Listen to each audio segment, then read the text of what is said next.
ایک نوجوان لڑکا حضور کی بارگاہ میں حاضر ہوتا ہے، عرض کرتا ہے یا رسول اللہ صلی اللہ علیہ وسلم کھجوروں کا میرا ایک باغ ہے اور میں چاہتا ہوں کہ وہاں اس باغ کے ارد گرد ایک دیوار بناؤں، لیکن یا رسول اللہ صلی اللہ علیہ وسلم میرا ایک پڑوسی ہے، ہمسایہ ہے، اس کا درخت درمیان میں آ گیا ہے، اگر میں وہ دیوار بناتا ہوں تو اس کا درخت دیوار کے اندر آتا ہے اور دیوار ٹیڑھی ہو جائے گی، یا رسول اللہ صلی اللہ علیہ وسلم میں نے اس سے کہا ہے یہ درخت مجھے بیچ دو، وہ بیچتا بھی نہیں، میں نے پہلے کہا مجھے دے دو، اس نے کہا نہیں دوں گا، میں نے کہا بیچ دو، وہ بیچنے کے لیے بھی تیار نہیں ہے، یا رسول اللہ صلی اللہ علیہ وسلم میری مدد فرمائیے۔ اب وہ یتیم تھا، حضور کی بارگاہ میں حاضر ہوا، نبی کریم صلی اللہ علیہ وآلہ وسلم نے فرمایا اس پڑوسی کو بلاؤ، حضور کی بارگاہ میں حاضر ہوا، حضور نے فرمایا یہ درخت دے دو اس کو، اس نے کہا میں نہیں دیتا یا رسول اللہ صلی اللہ علیہ وسلم، وہ غصے میں تھا، بہت ناراض تھا کہ اس بچے نے حضور کی بارگاہ میں شکایت کیوں کر دی، حضور نے ارشاد فرمایا اس کی رقم لے لو، پیسے لے لو، یہ درخت بیچ دو، اس نے کہا میں بیچتا بھی نہیں ویسے بھی نہیں دیتا، حضور اکرم صلی اللہ علیہ وآلہ وسلم نے ارشاد فرمایا، مسند امام احمد بن حنبل کی روایت ہے،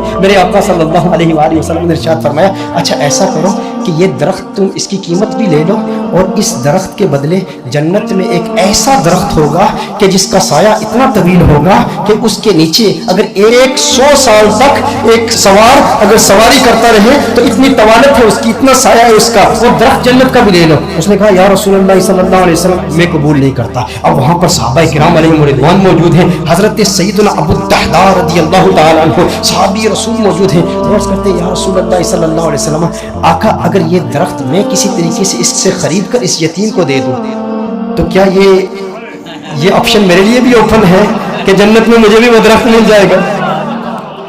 اگر یہ درخت اس کے پڑوسی سے میں خرید کر اس یتیم کو دے دوں، میں کہتا ہوں یتیم سے میرے آقا صلی اللہ علیہ وسلم کو کس قدر پیار ہے، میرے آقا صلی اللہ علیہ وسلم سے عرض کرتا ہے کہ اگر یہ کسی طریقہ سے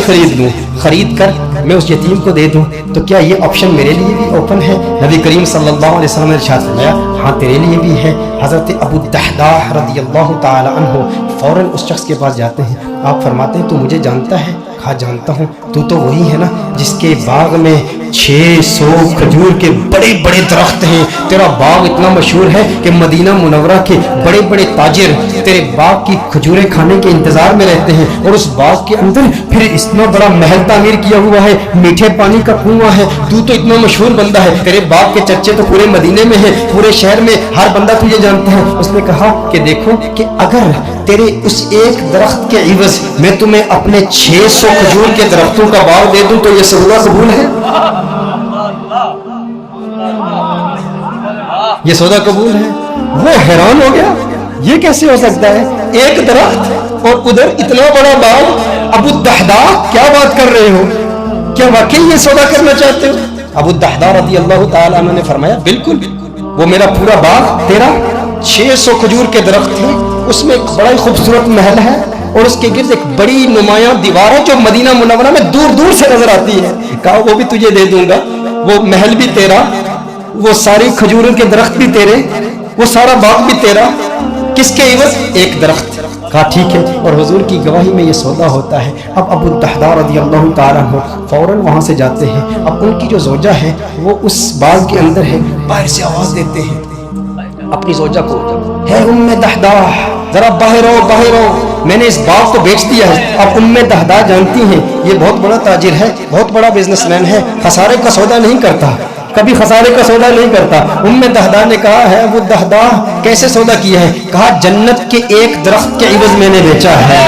اب دیکھو میرے دوستوں، اب دیکھو ام دحداء وہ نیک بخت خاتون، وہ خوش قسمت خاتون، اس کی عظمتوں کو سلام۔ آج آپ سوچیں کہ اگر آپ کی بیوی ہوتی اور آپ اپنے گھر جاتے اور اپنی بیوی سے کہتے ارے سنتی ہو باہر آ جاؤ باہر آ جاؤ، گھر سے باہر نکلو، یہ گھر اللہ کی راہ میں دے دیا ہے، وہ کہتی ارے ابھی تو یہ نیا ٹی وی رکھا ہے، ابھی کچھ زیورات رکھے ہیں، زیورات تو نکالنے دو، ارے نادان انسان تو نے کیا کیا، گھر ہی اللہ کی راہ میں دے دیا۔ ابو الدحداء رضی اللہ تعالیٰ عنہ نے باہر سے آواز دی، کہا ایک جنت کے درخت کے عوض۔ ام دحداء نے یہ بات سنی، کہا تو نے بڑے منافع کا سودا کیا ہے، بہت منافع کا سودا کیا ہے۔ ام دحداء فوراً اپنے بچوں کو پکڑ کے اس گھر سے باہر نکلتی ہے، باغ سے باہر نکلتی ہے، اب ننھے بچوں کے ہاتھ میں کچھ کھجوریں بھی ہیں، کھجوریں ان کے ہاتھ سے نکال کے کہتی ہے اب یہ کھجوریں ہماری نہیں ہیں، میں نہیں چاہتی کہ کوئی ایک کھجور اللہ کے راہ میں دیے گئے مال سے میں اپنے جیب میں رکھ لوں، تو لے لے، کہیں اس کی وجہ سے جنت کے درخت میں ہمیں خسارہ نہ ہو، کہیں جنت کے درخت سے محروم نہ ہو جائے۔ ساری کھجوریں لے کر باغ کے اندر رکھ جاتی ہے۔